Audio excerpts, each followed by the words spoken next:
Hi hello welcome back. നമ്മുടെ ഏറ്റവും പുതിയ ഹോണ്ട എലിവേറ്റിന്റെ ഡാർക്ക് എഡിഷൻ വണ്ടിയാണ് ഈ കാണുന്നത്. And the black and eyes make my way into your mind, just to know what you knew. Restless every time we start locking eyes. Lost മറ്റ് പ്രമുഖ ബ്രാൻഡുകളും അവരുടെ dark edition അല്ലെങ്കിൽ ബ്ലാക്ക് എഡിഷൻ ഇറക്കി sale കൈവരിക്കുന്നത് കണ്ടുകൊണ്ട് തന്നെയായിരിക്കാം നമ്മുടെ ഹോണ്ടയും ഒട്ടും പുറകോട്ട് മാറാതെ തന്നെ ഹോണ്ട എലിവേറ്റിനകത്ത് ഡാർക്ക് എഡിഷൻ കൊണ്ടുവന്നിരിക്കുന്നത്. ഇനി നമ്മൾ എലിവേറ്റിലേക്ക് പോവുകയാണെങ്കിൽ എലിവേറ്റിന്റെ സിഗ്നേച്ചർ എന്ന് പറഞ്ഞ വേരിയന്റ് ആണ് ഈ കാണുന്നത്. ടോപ്പ് ആൻഡ് വേരിയന്റിന് വേണമെങ്കിൽ പറയാം, എല്ലാ ഫീച്ചേഴ്സും ഉണ്ട്. ഫസ്റ്റ് ഓഫ് ഓൾ പിന്നെ ഫ്രണ്ട് ഭാഗത്തേക്ക് വരുവാണെങ്കിൽ ഞാൻ ഓൾറെഡി പറഞ്ഞല്ലോ, ഡാർക്ക് എഡിഷൻ വണ്ടിയാണ്. ഫുള്ള് ബ്ലാക്ക്, ആകെ നമുക്ക് ഈ ലോഗോ മാത്രമേ ഉള്ളൂ ഒരു ക്രോം ഇൻസെർട്ടിൽ കാണുന്നത്. ലോഗോ അറിയാലോ, ഹൈലൈറ്റ് ആയിട്ട് ഏതൊരു ബ്രാൻഡ് ആയാലും അവരുടെ ലോഗോ ഹൈലൈറ്റ് ആക്കാൻ വേണ്ടി ഇതാണ് ക്രോം എലമെന്റോ അല്ലെങ്കിൽ എന്തെങ്കിലും കൊടുത്തായിരിക്കും ആ ഡിസൈൻ ചെയ്യുക. ആ ഒരു ക്രോം എലമെന്റ് അല്ലാതെ ബാക്കി ഫുള്ള് നമുക്ക് വണ്ടി ഫുള്ള് ബ്ലാക്ക് കളറാണ് കാണാൻ സാധിക്കുന്നത്. ഹെഡ്ലൈറ്റിന്റെ ഭാഗത്തേക്ക് വരുവാണെങ്കിൽ LED ഹെഡ്ലൈറ്റ്സ് ആണ്. DRL അവൈലബിൾ ആണ്. DRL തന്നെയാണ് ഇൻഡിക്കേറ്റേഴ്സ് ആയിട്ട് ഫംഗ്ഷൻ ചെയ്യുന്നത്. ഇവിടെയൊക്കെ ഫുള്ള് ബ്ലാക്ക് കളറാണ് വരുന്നത്. പക്ഷേ ഡാർക്ക് എഡിഷൻ അല്ലാത്ത വണ്ടിക്ക് ഇവിടെ ക്രോം എലമെന്റ്സ് ആയിരിക്കും വരുന്നത്. ഇത് നല്ല ഭംഗിയുണ്ട് കാണാൻ. താഴേക്ക് വരുവാണെങ്കിൽ ഫോഗ്ലാമിന്റെ ഡിസൈൻ, പ്രൊജക്റ്റഡ് ഫോഗ്ലാം നമുക്ക് അവൈലബിൾ ആണ്. പിന്നെ അതിന് താഴേക്ക് വരികയാണെങ്കിൽ എയർ ഡാമും ഡിസൈനും കാര്യങ്ങളൊക്കെ അടിപൊളിയായിട്ട് ചെയ്തിട്ടുണ്ട്. ഈ ഗ്രില്ല് ഇതിന്റെ നല്ലൊരു അട്രാക്റ്റീവ് പോയിന്റ് തന്നെയാണ്. പിന്നെ താഴേക്ക് വരുവാണെങ്കിൽ ഇവിടെ സാധാരണ വണ്ടികളിൽ മറ്റൊരു കളർ വരുന്നതാണ്, പക്ഷേ ഡാർക്ക് എഡിഷൻ ആയതുകൊണ്ട് തന്നെ ബ്ലാക്ക് കളർ തന്നെയാണ് കൊടുത്തിരിക്കുന്നത്. മുകൾ ഭാഗത്തേക്ക് വരുവാണെങ്കിൽ അത്യാവശ്യം വീതിയും ഒരു സൈസൊക്കെ ഉള്ളൊരു ബോണറ്റ് സ്പേസ് നമുക്ക് കാണാൻ സാധിക്കും. അത്യാവശ്യം വലിപ്പമുള്ള ഗ്ലാസ് ഏരിയ നമുക്ക് കാണാൻ സാധിക്കും. ഇവിടെ നമ്മുടെ അഡാസ് ലെവൽ 2 ക്യാമറ കാണാൻ സാധിക്കും. വൈപ്പേഴ്സും കാര്യങ്ങളെല്ലാം ഒതുക്കി തന്നെ ഡിസൈൻ ചെയ്തിട്ടുണ്ട്. മുകളിലേക്ക് വരുവാണെങ്കിൽ സിഗ്നേച്ചർ ടോപ്പ് ആൻഡ് മോഡലായതുകൊണ്ട് സൺറൂഫ് അവൈലബിൾ ആണ്. റൂഫ് റെയിൽസ് അവൈലബിൾ ആണ്. റൂഫ് റെയിൽസ് ഒക്കെ നല്ല ഗ്ലോസി ബ്ലാക്ക് കളർ കൊടുത്ത് ഡിസൈൻ ചെയ്തിട്ടുണ്ട്. പിന്നെ നമ്മുടെ മിററിലേക്ക് വരുവാണെങ്കിൽ ഓട്ടോ ഫോൾഡിങ്ങും അതുപോലെ തന്നെ ഇലക്ട്രിക്കലി അഡ്ജസ്റ്റബിൾ ആയിട്ടുള്ള മിററാണ്. ഇൻഡിക്കേറ്റേഴ്സ് മിറർ തന്നെയാണ് പ്ലേസ് ചെയ്തിരിക്കുന്നത്. ഇവിടെ സിഗ്നേച്ചർ എന്നുള്ള ബാഡ്ജിങ് കാണാം. ഞാൻ ഓൾറെഡി പറഞ്ഞല്ലോ, ഇത് സിഗ്നേച്ചർ, ഇത് ഈ വണ്ടിയുടെ വേരിയന്റിന്റെ പേര് സിഗ്നേച്ചർ എന്നാണ്. ആ വേരിയന്റ് പേര് സൂചിപ്പിക്കുന്ന ഒരു ലോഗോ ആണ് ഈ കൊടുത്തിരിക്കുന്നത്. നമ്മുടെ നെക്സോണിനൊക്കെ ഡാർക്ക് കൊടുത്തിട്ടില്ലേ, അതുപോലെ തന്നെ ആ സിഗ്നേച്ചർ എന്നുള്ള വേരിയന്റ് സൂചിപ്പിക്കാനായിട്ടൊരു ബാഡ്ജിങ് കൊടുത്തിട്ടുണ്ട്. ടയർ സൈസിലേക്ക് വരുവാണെങ്കിൽ 17 ഇഞ്ച് ടയറാണ് വരുന്നത്. ആ സിഗ്നേച്ചർ എന്ന വേരിയന്റിൽ നമുക്ക് glossy black colour alloy wheels available ആണ്. അതും ഈ വണ്ടിയുടെ ലുക്ക് നല്ല രീതിയിൽ വർദ്ധിപ്പിക്കുന്നുണ്ട്. സൈഡിലേക്ക് വരുവാണെങ്കിൽ സിഗ്നേച്ചർ വേരിയന്റിൽ നമുക്ക് റിക്വസ്റ്റ് സെൻസർ അവൈലബിൾ ആണ്. അത്യാവശ്യം വ്യൂ തരുന്ന ഒരു ഗ്ലാസ് ഏരിയ ഉണ്ട്. ഗ്ലാസ് പ്ലെയിൻ ആണ് കേട്ടോ. പ്ലെയിൻ ഗ്ലാസ് ആണ്. UV പ്രൊട്ടക്ഷനോ കാര്യങ്ങളൊന്നും അവൈലബിൾ അല്ല. പ്ലെയിൻ ഗ്ലാസ് അവൈലബിൾ ആണ്. ഇവിടെയും ക്ലാഡിങ് കാര്യങ്ങളെല്ലാം കൊടുത്തിട്ടുണ്ട്. മറ്റൊരു കളറും ഇല്ല, ഫുള്ളി ബ്ലാക്ക് ആണ്. റിയർ സൈഡിലേക്ക് വരുവാണെങ്കിലും റിയർ ടയറും പറഞ്ഞ പോലെ തന്നെ 17 ഇഞ്ച്. ബാക്കിൽ പക്ഷേ ഡ്രം ബ്രേക്ക് ആണ് വരുന്നത്. ഫ്രണ്ടിൽ ഡിസ്ക് ബ്രേക്കും ബാക്കിൽ ഡ്രം ബ്രേക്കും ആണ് വരുന്നത്. സൈഡ് പ്രൊഫൈൽ നോക്കുവാണെങ്കിൽ വേറെ വലിയ കാര്യങ്ങളൊന്നുമില്ല. റിയർ സൈഡിലേക്ക് വരുവാണെങ്കിൽ ഇവിടെ ബ്രേക്ക് ലൈറ്റ് കാണുന്നുണ്ട്. ടോപ്പിന്റെ മോഡലായതുകൊണ്ട് തന്നെ നമുക്ക് ഡിഫോഗർ അവൈലബിൾ ആണ്. റിയർ വൈപ്പർ അവൈലബിൾ ആണ്. ഇവിടെ ഷാർപ്പിന് ആന്റിന അവൈലബിൾ ആണ്. ടെയിൽ ലൈറ്റിലേക്ക് വരുമ്പം ഒരു LED ടെയിൽ ലൈറ്റ്, കണക്റ്റഡ് ഒന്നുമല്ല. ഇവിടെ സെൻട്രൽ ഭാഗത്തായിട്ടാണ് നമ്മുടെ ഹോണ്ടയുടെ ലോഗോ വരുന്നത്. നമ്പർ പ്ലേറ്റിന്റെ പ്ലേസ്മെന്റിൽ ഇവിടെയാണ് വരുന്നത്. സാധാരണ ഇപ്പോൾ SUV വണ്ടിക്കകത്തെല്ലാം നമ്പർ പ്ലേസ്മെന്റ് മിക്കവാറും ബമ്പറിലും കാര്യങ്ങളൊക്കെ ആയിരിക്കും. ഞാൻ കൂടുതലും അങ്ങനെയാണ് കണ്ടിട്ടുള്ളത്. ഫോർ എക്സാമ്പിൾ നമ്മുടെ നെക്സോൺ ആയാലും അല്ലെങ്കിൽ ഹ്യുണ്ടായി ക്രെറ്റ ആയാലും കിയ സെൽറ്റോസ് ആയാലും എല്ലാത്തിനും താഴെ വരുന്നത്. ഈ വണ്ടിക്ക് ഡിക്കി സ്പേസ് തന്നെയാണ് നമ്പർ പ്ലേറ്റിന്റെ പോർഷനും കൊടുത്തിട്ടുള്ളത്.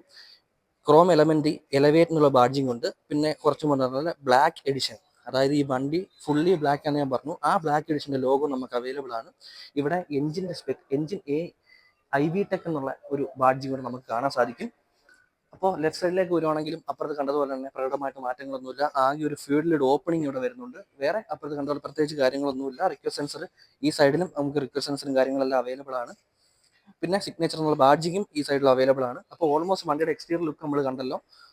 സത്യം പറഞ്ഞാൽ ഹെഡ്ലൈറ്റും ലോഗോ അതുപോലെ തന്നെ എഞ്ചിൻ സ്പെസിഫൈ ചെയ്യുന്ന IV ടെക് എന്നുള്ള ബാഡ്ജിങ് ഇതെല്ലാം കഴിഞ്ഞ് ബാക്കി വണ്ടി ഫുൾ ഡാർക്ക്, ഒരു റഫ് ആൻഡ് ടഫ് ഫീൽ തരുന്ന ഒരു കളർ തന്നെയാണ്, ഒരു എഡിഷൻ തന്നെയാണ് നമ്മുടെ ഈ സിഗ്നേച്ചർ എഡിഷൻ. നമ്മുടെ എക്സ്റ്റീരിയർ വിശേഷങ്ങളെ കണ്ടല്ലോ. ഇനി നമുക്ക് ഇതിന് ഇന്റീരിയറും കാര്യങ്ങളൊക്കെ നോക്കാം. ഫസ്റ്റ് ഓഫ് ഓൾ ഡോറിന്റെ ഭാഗത്തേക്ക് ഇറങ്ങാം. പറഞ്ഞ പോലെ തന്നെ റിക്വസ്റ്റ് സെൻസർ അവൈലബിൾ ആണ്. ഡോറിലേക്ക് വരുവാണെങ്കിൽ ഞാൻ ഓർവേന്റെ സ്പെസിഫിക്കേഷൻ പറഞ്ഞ പോലെ ഓട്ടോ ഫോൾഡിങ്ങും ഇലക്ട്രിക്കലി അഡ്ജസ്റ്റബിളും അവൈലബിൾ ആണ്. ഇത് ഡോർ ലോക്ക് അൺലോക്കിന്റെ ബട്ടൺ ആണ്. ഇത് നമ്മുടെ power window cut off switch ആണ്. 4 ഡോർ പവർ വിൻഡോ ഉണ്ട്. അതിൽ driving side auto up and down functions available ആണ്. ഡോർ ഹാൻഡിലും അത്യാവശ്യം നല്ലൊരു എന്താ പറയുക ഒരു ലൈറ്റ് കളറിൽ ഡിസൈൻ ചെയ്തിട്ടുണ്ട്. ഇവിടെ സ്പീക്കർ ഗ്രില്ല് കാണാം, ഇവിടെ ട്യൂറ്റസ് ഗ്രില്ല് കാണാം, ഇവിടെ നമുക്ക് ബോട്ടിൽ ഹോൾഡർ അവൈലബിൾ ആണ്. പിന്നെ ഒരു ലെതർ ഫിനിഷ് ഇവിടെ കൊടുത്തിട്ടുണ്ട്, സ്മൂത്ത് ആയിട്ടുള്ള ലെതർ ഫിനിഷും കൊടുത്തിട്ടുണ്ട്. പിന്നെ ഇന്റീരിയറിലേക്ക് നോക്കുവാണെങ്കിൽ സീറ്റും ഫംഗ്ഷനബിൾ ആണ്. ടോപ്പ് ആൻഡ് ആയിട്ട് പോലും ഇലക്ട്രിക്കലി അഡ്ജസ്റ്റബിൾ അല്ല, ബട്ട് മാനുവലി നമ്മൾക്ക് ഹൈറ്റ് അഡ്ജസ്റ്റബിൾ സീറ്റ്സ് അവൈലബിൾ ആണ്. ഇവിടെ ട്രാക്ഷൻ്റെ സ്വിച്ച് വരുന്നുണ്ട്, ഇവിടെ ഹെഡ്ലൈറ്റ് അറേഞ്ച്മെന്റ് സ്വിച്ച് വരുന്നുണ്ട്. ഇത് നമ്മുടെ ക്യാമറയുടെ സ്വിച്ച് ആണ്, അതായത് ആ ലെഫ്റ്റ് സൈഡിലെ മിററിനകത്ത് ഒരു ക്യാമറ വരുന്നുണ്ട്. അത് ഞാൻ ഇന്റീരിയറിലേക്ക് കയറുമ്പോൾ കാണിച്ചു തരാം. AC വെന്റ്സും കാര്യങ്ങളെല്ലാം അടിപൊളിയായിട്ട് ഡിസൈൻ ചെയ്തിട്ടുണ്ട്. നമ്മുടെ എഞ്ചിൻ സ്റ്റാർട്ട് സ്റ്റോപ്പ് ബട്ടണൊക്കെ ഇവിടെയാണ് പ്ലേസ് ചെയ്തിരിക്കുന്നത്. ഇതാണ് നമ്മുടെ ഹോണ്ട എലിവേറ്റ് ഡാർക്ക് എഡിഷന്റെ ഒരു ഡാഷ്ബോർഡ് ഡിസൈൻ. അത്യാവശ്യം നല്ല പ്രീമിയം ലുക്ക് നമുക്ക് തരുന്നുണ്ട്. പിന്നെ സ്റ്റിയറിംഗിലേക്ക് പോകുകയാണെങ്കിൽ നല്ല ഫംഗ്ഷനബിൾ ആയിട്ട് സ്റ്റിയറിംഗ് വീലാണ്. ഇവിടെ മൊത്തം നമ്മുടെ ഇൻഫോർടൈൻമെന്റ് സിസ്റ്റത്തിന്റെയും അതുപോലെ തന്നെ മീറ്ററിന്റെയും കൺട്രോൾസ് ഇവിടെ ആയിട്ട് വരുന്നു. ക്രൂസ് കൺട്രോളിന്റെ ഓപ്ഷൻ അവൈലബിൾ ആണ്, അതിന്റെ കൺട്രോൾസും കാര്യങ്ങളും ഇവിടെയാണ് വരുന്നത്. പാഡിൽ ഷിഫ്റ്റേഴ്സ് അവൈലബിൾ ആണ്. ഇത് ആക്ച്വലി ഒരു CVT ഓട്ടോമാറ്റിക് വണ്ടിയാണ്. പിന്നെ മീറ്ററിലേക്ക് വരുമ്പം ഇത് നമ്മുടെ അനലോഗ് മീറ്റർ ആണ്, സ്പീഡോ മീറ്റർ. ഇത് നമുക്ക് ഡിജിറ്റൽ ആണ്, അത് നമുക്ക് സെറ്റ് ചെയ്യാൻ സാധിക്കും. ഇതിപ്പം അതിനകത്ത് കണ്ടോ, ഹോമിന്റെ ബട്ടൺ എടുക്കുക, സ്പീഡ് ഏതാണെന്ന് വെച്ചാൽ സെലക്ട് ചെയ്യുക. അപ്പൊ ടാക്കോമീറ്റർ മാത്രം സെലക്ട് ചെയ്യുവാണെങ്കിൽ അത് മാത്രമായിട്ട് ടാക്കോമീറ്റർ മാത്രമായിട്ട് പ്രവർത്തിക്കും. പിന്നെ ഫ്യൂൽ ഗേജിന്റെ ഇൻഡിക്കേഷൻസ് ഒക്കെ ഇവിടെ, കിലോമീറ്റർ അതായത് സ്പീഡിന്റെ ഡിജിറ്റലായിട്ടും പ്രവർത്തിക്കുന്നതാണ്, കിലോമീറ്റേഴ്സും കാര്യങ്ങളും. പിന്നെ ഈ P എന്ന് എഴുതിയിരിക്കുന്നതെന്ന് വെച്ചാൽ നമ്മുടെ വണ്ടി ഇപ്പം ഓട്ടോമാറ്റിക് ആണെന്ന് ഓൾറെഡി പറഞ്ഞു. പാർക്കിംഗ് കിടക്കുന്നതുകൊണ്ടാണ് P എന്നൊരു ഇൻഡിക്കേഷൻ. പിന്നെ ഇവിടെ ഒരു സ്വിച്ച് വരുന്നുണ്ട്, ആ സ്വിച്ച് നിൽക്കുമ്പം നമ്മുടെ ആംബിയൻസ് ലൈറ്റ് ഈ വണ്ടിക്കകത്ത് ഇൻബിൽട്ട് ആയിട്ടുണ്ട്. ആംബിയൻസ് ലൈറ്റ് പ്രകാശിപ്പിക്കാൻ വേണ്ടിയാണ് സ്വിച്ചസ് നമ്മൾ ഉപയോഗിക്കുന്നത്. പിന്നെ ഹെഡ്ലൈറ്റിന്റെ ഭാഗത്തേക്ക് വരുവാണെങ്കിൽ ഓട്ടോമാറ്റിക് ഹെഡ് ലാമ്പ് നമുക്ക് അവൈലബിൾ ആണ്. അതിന്റെ കൺട്രോൾസും കാര്യങ്ങളെല്ലാം ഈ ഭാഗത്തായിട്ടാണ് വരുന്നത്. വൈപ്പേഴ്സിന്റെ കൺട്രോൾസും കാര്യങ്ങളെല്ലാം ഇവിടെയാണ് വരുന്നത്. ഫ്രണ്ടിലും അതുപോലെ തന്നെ റിയറിലും വൈപ്പേഴ്സ് ഉണ്ട്. സ്റ്റിയറിംഗ് ഒക്കെ നല്ല ലെതർ റാപ്ഡ് ആയിട്ട് സ്റ്റിയറിംഗ് ആണ്. 10 ഇഞ്ച് ഇൻഫോർടൈൻമെന്റ് സിസ്റ്റം അവൈലബിൾ ആണ്. അത്യാവശ്യം നല്ല ക്വാളിറ്റിയോടുള്ള ഇൻഫോർടൈൻമെന്റ് സിസ്റ്റം ആണ് വരുന്നത്. ഇതാണ്ട് കണ്ടില്ലേ, ആ ക്യാമറയുടെ ക്വാളിറ്റി ഒക്കെ പക്ക നല്ല നീറ്റായിട്ടാണ് പ്ലേസ്മെന്റ് ആയാലും അതുപോലെ ക്യാമറ ക്വാളിറ്റിയും എല്ലാം. പിന്നെ ഓൾറെഡി നേരത്തെ പറഞ്ഞല്ലോ, നമ്മുടെ ഈ ഭാഗത്ത് ഈ സ്വിച്ച് നിൽക്കുമ്പം അവിടെ ലെഫ്റ്റ് സൈഡിലെ ക്യാമറ ഓൺ ആവും. ക്യാമറ പ്ലേസ് ചെയ്തിരിക്കുന്ന നമ്മുടെ ORVമിലാണ്. അതൊരു നല്ല ഫീച്ചറാണ്. നമുക്കിപ്പം ബൈ ഡ്രൈവിലും ഇത് ഓൺ ആക്കിയിട്ട് പോയി കഴിഞ്ഞാൽ എപ്പോഴും മിറർ നോക്കി ബുദ്ധിമുട്ടുണ്ട്. ജസ്റ്റ് ഈ വിഷ്വലിലേക്ക് ഒന്ന് നോക്കി ആ സൈഡ് വണ്ടി ഉണ്ടോ അല്ലെങ്കിൽ ആരെങ്കിലും നിപ്പുണ്ടോ എന്തായാലും അറിയാൻ സാധിക്കും. ഇനി നമ്മൾ റിവേഴ്സ് ഗിയർ ഒന്ന് ഇടുവാണെങ്കിൽ കണ്ടില്ലേ, ഇതാണ് റിവേഴ്സ് ഗിയറിന്റെ. അത്യാവശ്യം ഇതിപ്പം 3 മോഡുണ്ട്. ഇത് ഫസ്റ്റ് മോഡ് എന്ന് വെച്ചാൽ ഇപ്പൊ തൊട്ടടുത്ത് ഫോർ എക്സാമ്പിൾ ഒരു കല്ലോ കാര്യങ്ങളോ എന്തെങ്കിലും കിടപ്പുണ്ടെങ്കിൽ നമുക്ക് ക്ലിയർ ആയിട്ട് കാണാൻ പറ്റും, അലാമും അടിക്കും. ഇത് നമ്മുടെ നോർമൽ വ്യൂ, ഇത് നമ്മുടെ വൈഡ് വ്യൂ, അങ്ങനെ 3 വ്യൂ മോഡ്സും ഇതിനകത്ത് അവൈലബിൾ ആണ്. ഇത് സെൻസർ ഇൻഡിക്കേഷൻ ആണ്, സെൻസറും കാര്യങ്ങളൊക്കെ ഇവിടെയാണ് കൊടുത്തിരിക്കുന്നത്. പിന്നെ ഇവിടെ കുറച്ച് ഒരു മെനുവിന്റെ കാര്യങ്ങൾ അത്യാവശ്യം വേണ്ടുന്ന ക്ലോക്ക്, കലണ്ടർ, കോമ്പസ്, പിക്ചേഴ്സ് അങ്ങനെയുള്ള കാര്യങ്ങളൊക്കെ നമുക്ക് ഇതിനകത്ത് അവൈലബിൾ ആണ്. പിന്നെ IRVMിലേക്ക് വരുന്നത് ഓട്ടോ ഡിമ്മിങ് IRVM അവൈലബിൾ ആണ്. ഇവിടെ നമ്മുടെ ലൈറ്റും കാര്യങ്ങളൊക്കെ ഇവിടെ പ്രൊവൈഡ് ചെയ്തിട്ടുണ്ട്. ഓൺ ഓഫ് ഡോർ അതെല്ലാം അറിയാലോ. പിന്നെ സൺറൂഫിന്റെ കൺട്രോൾസ് എല്ലാം ഇവിടെയാണ് വരുന്നത്. അത്യാവശ്യം വൈഡ് ആയിട്ടുള്ളൊരു സൺറൂഫ് ആണ്. ഓട്ടോമാറ്റിക് ക്ലൈമറ്റ് കൺട്രോൾ നമുക്ക് ഈ വണ്ടിക്കകത്ത് അവൈലബിൾ ആണ്. ഹസാർഡിന്റെ സ്വിച്ചസും കാര്യങ്ങളെല്ലാം ഇവിടെ ആയിട്ടാണ് വരുന്നത്. ഇവിടെ നമുക്ക് മറ്റേ വയർലെസ് ചാർജേഴ്സ് അവൈലബിൾ ആണ്, അല്ലാതെ ചാർജിങ് പോർട്ട് ഇവിടെ അവൈലബിൾ ആണ്. ഇവിടെ നമുക്ക് 2 ബോട്ടിൽ ഹോൾഡേഴ്സ് ഉണ്ട്. ഇതാണ് നമ്മുടെ വണ്ടിയുടെ കീ വരുന്നത്. സോറി, ഞാൻ തുടക്കത്തിൽ പറയാൻ വിട്ടുപോയി. ഇതാണ് നമ്മുടെ വണ്ടിയുടെ കീ വരുന്നത്, സ്മാർട്ട് കീ ആണ്. ഹാൻഡ് ബ്രേക്കിന്റെ ലിവറും കാര്യങ്ങളിലൊക്കെ ഡിസൈൻ ഇങ്ങനെയാണ് കൊടുത്തിരിക്കുന്നത്. ഇവിടെ നമുക്കൊരു ഹാൻഡ് റെസ്റ്റ് ഉണ്ട്. അത്യാവശ്യം ചെറിയ സ്റ്റോറേജ് സ്പേസും ഹാൻഡ് റെസ്റ്റിനകത്ത് പ്രൊവൈഡ് ചെയ്തിട്ടുണ്ട്. സീറ്റിലേക്ക് വരുവാണെങ്കിൽ ഓൾറെഡി ഡ്രൈവിംഗ് സീറ്റിന്റെ സ്പെക്കും കാര്യങ്ങളെല്ലാം ഞാൻ പറഞ്ഞു, ലെതർ സീറ്റ്സ് അവൈലബിൾ ആണ്. പിന്നെ ഓൾറെഡി ബാക്കി കാര്യങ്ങളെല്ലാം ഞാൻ പറഞ്ഞു. പക്ഷെ ഇതിനകത്ത് ഹൈലൈറ്റ് എന്ന് വെച്ചാൽ ഈ ഡാർക്ക് എഡിഷനകത്ത് തന്നെ ഇത്രയും നല്ല ആംബിയൻസ് ലൈറ്റും കാര്യങ്ങളെല്ലാം കൊടുത്ത് വന്നപ്പോഴത്തേക്ക് വണ്ടിയുടെ ഇന്റീരിയർ ലുക്ക്, ആ ഒരു പ്രീമിയം ഫീൽ പക്ക അടിപൊളിയായിട്ട് നമുക്ക് ഫീൽ ഗുഡ് ആയിട്ട് നമുക്ക് ഫീൽ ചെയ്യാൻ സാധിക്കുന്നുണ്ട്. സ്റ്റിയറിംഗിന്റെ കാര്യം പറഞ്ഞപ്പോൾ ഒരു കാര്യം പറയാൻ വിട്ടുപോയി. Tilt and telescopic functions available ആണ് സ്റ്റിയറിംഗിനകത്ത്. കണ്ടില്ലേ, ടിൽറ്റും ആണ് ടെലസ്കോപ്പിക്കും ആണ്. എൻജിൻ സ്റ്റാർട്ട് സ്റ്റോപ്പ് ബട്ടൺ ഇവിടെ ആയിട്ടാണ് പ്രൊവൈഡ് ചെയ്തിരിക്കുന്നത്.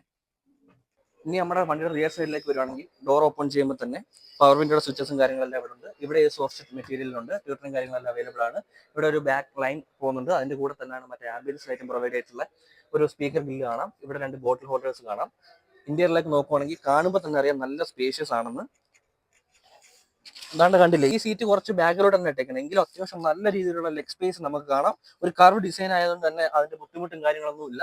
പിന്നെ മേളിലും ഹെഡ്റൂം ആയാലും സൺറൂഫിന്റെ ഭാഗം ഇവിടം വരെ വരുന്നെങ്കിലും ബാക്കി കുറച്ചുകൂടെ ഒരു ഹെഡ്റൂം ഫീൽ ചെയ്യാൻ വേണ്ടി ആ രീതിയിലാണ് എലവേറ്റർ ഡിസൈൻ ചെയ്തിരിക്കുന്നത്. ഗ്രാബ് ഹാൻഡിലും കാര്യങ്ങളും ഇവിടെ കൊടുത്തിട്ടുണ്ട്. പിന്നെ സീറ്റും അത്യാവശ്യം നല്ല ട്രൈ സപ്പോർട്ടും കാര്യങ്ങളെല്ലാം ഉണ്ട്. 3 ഹെഡ് റെസ്റ്റ് അവൈലബിൾ ആണ്. 3 ഫംഗ്ഷണൽ ആയിട്ടുള്ള ഹെഡ് റെസ്റ്റ് അവൈലബിൾ ആണ്. പിന്നെ റിയർ AC വെൻസ് അവൈലബിൾ ആണ്. റിയർ AC വെൻസ് നല്ല കൂളിംഗ് കാര്യങ്ങളെല്ലാം തരുന്നത്, ബാക്കി ഇരിക്കുന്നവർക്കും തണുപ്പൊക്കെ കൊണ്ടുപോകാം. പിന്നെ ഹാൻഡ് റെസ്റ്റ്, ഇപ്പൊ 2 പേരെ ഉള്ളെങ്കിൽ ഹാൻഡ് റെസ്റ്റ് യൂസ് ചെയ്യാം. 2 കപ്പ് ഹോൾഡറും ഹാൻഡ് റെസ്റ്റിനകത്ത് ഇൻബിൽട്ട് ആയിട്ട് തന്നെ വരുന്നുണ്ട്. ബാക്കി ഇവിടുന്ന് വരുമ്പം, ഇവിടുന്ന് ഞാൻ നേരത്തെ പറഞ്ഞല്ലോ, കുറെ തവണ പറഞ്ഞതുപോലെ തന്നെ ഫ്രണ്ടിലെ ആ ഡാഷ്ബോർഡ് ഡിസൈനും പ്രത്യേകിച്ച് നൈറ്റ് ആയിരിക്കും അടിപൊളി. കാരണം എന്ന് വെച്ചാൽ ഫുള്ള് ബ്ലാക്ക് പ്ലസ് നൈറ്റ്, അതിന്റെ കൂടെ ഈ ആംബിയൻസ് ലൈറ്റ് എല്ലാം കത്തി കിടക്കുമ്പോൾ നല്ല പ്രീമിയം ലുക്കാണ് വണ്ടിയുടെ ഇന്റീരിയർ കാണാനും. ഇനിയിപ്പോൾ നമുക്ക് ഇതിന്റെ ബൂട്ട് സ്പേസും കാര്യങ്ങളൊക്കെ ചെക്ക് ചെയ്യാം. നമുക്ക് ഇവിടുന്ന് ഒരു സെൻസർ മുഖേന്ദ്രം ഇത് ഓപ്പൺ ചെയ്യാൻ സാധിക്കും. അതുപോലെ തന്നെ അകത്തും ഉണ്ട് കേട്ടോ ഒരു ലിഡ് ഓപ്പണിംഗ്. അത്യാവശ്യം നല്ല മാസീവ് ആയിട്ടുള്ള ബൂട്ട് സ്പേസ് അവൈലബിൾ ആണ്. ഇവിടെ ലൈറ്റും പ്രൊവൈഡ് ചെയ്തിട്ടുണ്ട്. പാഴ്സൽ ട്രേ അവൈലബിൾ ആണ്. ആ ബൂട്ട് സ്പേസിലേക്ക് വരുമ്പോൾ 458 ലിറ്റർ ബൂട്ട് സ്പേസ് അവൈലബിൾ ആണ്. Segment wise better boot space നമുക്ക് പറയാൻ സാധിക്കും. അപ്പോൾ അത്യാവശ്യം വലിയ 2 പെട്ടികളും കൊച്ചു 2 പെട്ടി, രണ്ടല്ല അതിൽ കൂടുതൽ നമുക്ക് ഇത് ലഗേജ് നമുക്ക് ഇതിനകത്ത് സ്റ്റോർ ചെയ്യാൻ സാധിക്കും. അത് ബേസ്ഡ് ഓൺ എന്ന് വെച്ചാൽ ആ പെട്ടിയുടെ വലുപ്പം അനുസരിച്ചായിരിക്കും, എങ്കിലും അത്യാവശ്യം നല്ല മാസീവ് ആയിട്ടുള്ള ബൂട്ട് സ്പേസ് അവൈലബിൾ ആണ് ഹോണ്ട എലവേറ്റിനകത്ത്. നല്ല വെയിറ്റ് ഫീൽ ചെയ്യുന്നുണ്ട് കേട്ടോ. ഡിക്കി അടയ്ക്കാൻ നേരത്തെ സാധാരണ ബോണറ്റ് തുറക്കുമ്പോൾ എനിക്ക് ഇത്രയും വെയിറ്റ് ഫീൽ ചെയ്യുന്നത്, ഡിക്കിക്കകത്ത് പോലും അത്യാവശ്യം നല്ല വെയിറ്റും കാര്യങ്ങളൊക്കെ ഫീൽ ചെയ്യുന്നുണ്ട്. പിന്നെ ഈ കീയുടെ ഫംഗ്ഷന്റെ ഒരു കാര്യം ഞാൻ പറയാൻ വിട്ടുപോയി. സ്മാർട്ട് കീ എന്ന് ഓൾറെഡി പറഞ്ഞല്ലോ. ലോക്ക് അൺലോക്ക് കൂടാതെ ഈ ഹോൾഡ് എന്നുള്ള ബട്ടൺ ക്ലിക്ക് ചെയ്ത് കഴിഞ്ഞാൽ നമുക്കിപ്പോൾ പുറത്ത് നിന്നുകൊണ്ട് തന്നെ വണ്ടി സ്റ്റാർട്ടാക്കി AC ഉപയോഗിക്കാൻ പറ്റും. മീൻസ് നമുക്കിപ്പം ദൂരെ എവിടെയെങ്കിലും പോയിട്ട് വരിക, വണ്ടി നല്ല ചൂടത്ത് കിടക്കുമെന്ന് വെച്ചോ, നമുക്ക് ഈ ഹോൾഡ് ബട്ടൺ പ്രസ് ചെയ്ത് നിന്ന് കഴിഞ്ഞാൽ വണ്ടി സ്റ്റാർട്ട് ആയിക്കോളും. വണ്ടി സ്റ്റാർട്ടായി AC പ്രവർത്തിച്ചു തുടങ്ങും. പിന്നീട് ഈ കീ കൊണ്ട് നമ്മളൊരു 80 സെന്റിമീറ്റർ അല്ലെങ്കിൽ 80 മീറ്റേഴ്സിനകത്ത് വന്നാലേ നമുക്കൊരു ഡോർ ഓപ്പൺ ചെയ്യാൻ പറ്റൂ. അതും നല്ലൊരു ഫീച്ചറാണ്. വെയിലാണെന്നുള്ള വിഷമമൊന്നും വേണ്ട, AC ഓട്ടോമാറ്റിക് വർക്ക് ചെയ്തോളും. ഇനി നമുക്ക് ഇതിന്റെ എഞ്ചിൻ വെയും കാര്യങ്ങളൊക്കെ ഒന്ന് ചെക്ക് ചെയ്യാം. ഇത് നല്ല വെയിറ്റ് ഉണ്ട് കേട്ടോ, അത്യാവശ്യം നല്ല വെയിറ്റ് ഉണ്ട്. നമുക്കിതൊന്ന് താങ്ങി നിർത്താം.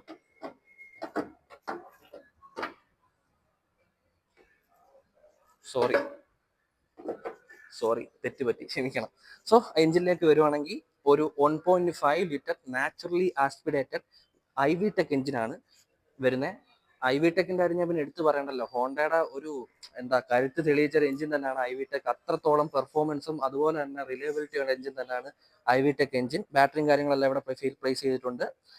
പിന്നെന്താ, അത്യാവശ്യം പവറും പെർഫോമൻസും കാര്യങ്ങളൊക്കെ തരുന്ന എഞ്ചിനാണ്. മൈലേജ് ഒക്കെ വരുവാണെങ്കിൽ 17 കിലോമീറ്റേഴ്സ് മൈലേജ് ആണ് ഇതിനകത്ത് പറയുന്നത്, എങ്കിലും നമുക്ക് റിയൽ ലൈഫിൽ 13 to 14 മൈലേജ് കിട്ടും എന്നാണ് പ്രതീക്ഷ. 1.5 ലിറ്റർ പെട്രോൾ എഞ്ചിനാണ് കേട്ടോ.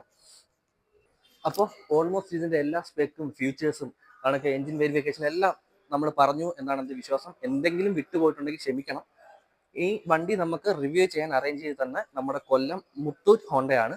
അത്യാവശ്യം നല്ല ഡീലിങ്സ് ആണ് അവരുടെ. സെയിൽസിലായാലും സർവീസിലായാലും എല്ലാം ഞാൻ നേരത്തെ ഇവിടെ വന്നിട്ടുണ്ട്. വണ്ടി എൻ്റെ ഫ്രണ്ടിൻ്റെ ഒരു വണ്ടി സർവീസ് ചെയ്യാനായിട്ട് നല്ല ഡീലിങ്സ് ആണ് അവർ നമുക്ക് പ്രൊവൈഡ് ചെയ്യുന്നത്. ഇതിന് മറ്റ് കുറച്ച് ഡീറ്റെയിൽസ് നമുക്ക് ഇവിടുത്തെ ഒരു സെയിൽസ് എക്സിക്യൂട്ടീവായിട്ട് സംസാരിക്കാം. ഇനി നമുക്ക് ഈ വണ്ടിയുടെ കുറച്ച് അതർ ഫീച്ചേഴ്സ് ലൈക്ക് പ്രൈസും കാര്യങ്ങളൊക്കെ ഇവിടുത്തെ ഒരു സെയിൽസ് എക്സിക്യൂട്ടീവ് ആയ ഷമീമ ചേച്ചിയായിട്ട് ഡിസ്കസ് ചെയ്യാം. ചേച്ചി പറഞ്ഞു, ഇതിന് ഓൺ റോഡ് പ്രൈസ്, ഈ സിഗ്നേച്ചർ എഡിഷന് ഓൺ റോഡ് പ്രൈസ് എത്ര വരും? ഇതിന്റെ ബ്ലാക്ക് എഡിഷൻ ആണെങ്കിൽ 20,30,000 ആണ് നമുക്ക് വരുന്നത്. ഇപ്പൊ സിഗ്നേച്ചർ എഡിഷൻ വരുമ്പോഴത്തേക്ക് റൂഫ് റെയിൽ നമുക്ക് മറ്റേതിന് വരുമ്പോഴത്തേക്ക് എലിവേറ്റിന് വരുമ്പോൾ ആ കളർ ആയിരിക്കും. ഇത് ഈ സെയിം ബ്ലാക്ക് നമുക്ക് ബോഡി കളർ ഗ്ലോസി വരുന്നത് കൊണ്ട് നമുക്ക് ഇത് 20,50,000 രൂപ. ഇതിനകത്ത് വേറെ ഫീച്ചേഴ്സും ഉണ്ട്. നമുക്ക് സ്കേർട്ടിങ്ങും അകത്ത് ഇന്റീരിയറിനകത്ത് ആംബിയൻ ലൈറ്റും കാര്യങ്ങളും ഒക്കെ വരുന്നുണ്ട്. അതൊരു കിറ്റായിട്ടാണ്. അതും കൂടെ വരുമ്പോഴത്തേക്ക് നമ്മൾ 20,50,000 രൂപയാണ് ഓൺ റോഡ് വരുന്നത്. നോർമലി ആ സാധാ വേരിയന്റ് ടോപ്പ് എൻഡ് വരുമ്പോഴത്തേക്ക് എത്ര ഓൺ റോഡ് വരുന്നത്? അതുമായിട്ട് നമുക്ക് 1 lakh സംതിങ് ഡിഫറൻസ് വരുന്നുണ്ട്. അപ്പോൾ 1 lakh ഡിഫറൻസ് ഉള്ള ഈ ഡാർക്ക് എഡിഷൻ വണ്ടി, 1 lakh ഡിഫറൻസ് എന്ന് നമുക്ക് കുറ്റം പറയാനൊന്നും പറ്റില്ല. കാരണം അത്രത്തോളം റോഡ് പ്രസൻസും റഫ് ആൻഡ് ടഫ് ലുക്കും ഉള്ള വണ്ടി തന്നെയാണ് ഹോണ്ട എലവേറ്റിന്റെ ഡാർക്ക് എഡിഷൻ. അപ്പൊ ഇതിന്റെ പ്രൈസ് നമ്മളിപ്പോ പറഞ്ഞു കഴിഞ്ഞു. ഇനി ഇതിന്റെ സർവീസും കാര്യങ്ങളൊക്കെ? സർവീസ് നമുക്ക് 3 സർവീസ് ആണ് വരുന്നത്. ആദ്യത്തെ 3 സർവീസ് ഫ്രീ സർവീസ് ആണ്. ഇപ്പോൾ ഫ്രീ സർവീസും പ്രൊവൈഡ് ചെയ്യുന്നുണ്ട്. സർവീസിന്റെ കാര്യമൊക്കെ നമ്മൾ പറഞ്ഞല്ലോ. ഇനി ഇതിന്റെ സെയിൽസും കാര്യങ്ങളൊക്കെ എങ്ങനെ പോകുന്നുണ്ട്? സെയിൽസ് നമുക്ക് ഇപ്പം ഒരു 1 മന്ത് ആയിട്ടേ ഉള്ളൂ ബ്ലാക്ക് എഡിഷൻ ഇറങ്ങിയിട്ട്. ഇപ്പൊ നമ്മളൊരു 5 വണ്ടി സെയിൽ ആയിട്ടുണ്ട്. 1 മന്ത് കൊണ്ട് ഏകദേശം 5 വണ്ടികളോളം അവർക്ക് വിൽക്കാൻ സാധിച്ചു. അതൊരു കൊച്ചു നമ്പർ അല്ല. പ്രത്യേകിച്ച് എലവേറ്റിന്റെ കാര്യം പറയുകയാണെങ്കിൽ, ഡാർക്ക് എഡിഷന്റെ കാര്യമാണെങ്കിൽ പറഞ്ഞ 5 വണ്ടികൾ 1 മാസം കൊണ്ട് വിറ്റഴിച്ചു എന്നുള്ള അപ്പോൾ എന്ത് കാര്യം ഉണ്ടെങ്കിലും സെയിൽസ് സംബന്ധമായ എലിവേറ്ററിന് മാത്രമല്ല ഹോണ്ട വണ്ടികളിലെ ഏത് സെയിൽസ് സംബന്ധമായി എന്ത് കാര്യങ്ങളുണ്ടെങ്കിലും നമ്മുടെ ഷമീമ. ഷമീമ ചേച്ചി കോൺടാക്ട് ചെയ്താൽ മതി. നല്ല രീതിയിൽ ഡീൽ ചെയ്യും. കാരണം ഞാൻ കുറച്ചു മുമ്പ് പറഞ്ഞല്ലോ, ഓൾറെഡി ഞാനിവിടെ വന്നിട്ടുണ്ട് എൻ്റെ ഫ്രണ്ടിന് ആവശ്യത്തിനായി. നല്ല രീതിയിലായിരുന്നു ഇവരെല്ലാവരും നമ്മളെ സപ്പോർട്ട് ചെയ്തതും. വണ്ടി എടുത്തതിന് ശേഷമായാലും നല്ല രീതിയിൽ തന്നെ അവരുടെ സപ്പോർട്ട് നമുക്ക് കിട്ടിയിട്ടുണ്ട്. അപ്പോൾ ഇത്രയേ ഉള്ളൂ, നമ്മുടെ എലവേറ്ററിന്റെ വിശേഷങ്ങളെല്ലാം നമ്മൾ പറഞ്ഞു. നമുക്ക് ഈ വണ്ടി റിവ്യൂ ചെയ്യാൻ അറേഞ്ച് ചെയ്തത് നമ്മുടെ കൊല്ലം മുത്തൂറ്റ് ഹോണ്ടയിൽ നിന്നാണ്. ഞാൻ കുറച്ചു മുമ്പ് പറഞ്ഞ പോലെ സെയിൽസും കാര്യങ്ങളും സർവീസും എല്ലാം അവരുടെ അടിപൊളിയാണ്. എന്ത് കാര്യം ഉണ്ടെങ്കിലും ഞാൻ കുറച്ചു മുമ്പ് കാണിച്ച ഷമീമ ചേച്ചിയെ കോൺടാക്ട് ചെയ്താൽ മതി. നമ്പർ ഞാൻ ഡിസ്ക്രിപ്ഷനിൽ കൊടുത്തേക്കാം. അപ്പോൾ വീഡിയോ ഇഷ്ടപ്പെട്ടെങ്കിൽ എല്ലാവരും സപ്പോർട്ട് ചെയ്യുക. Thank you.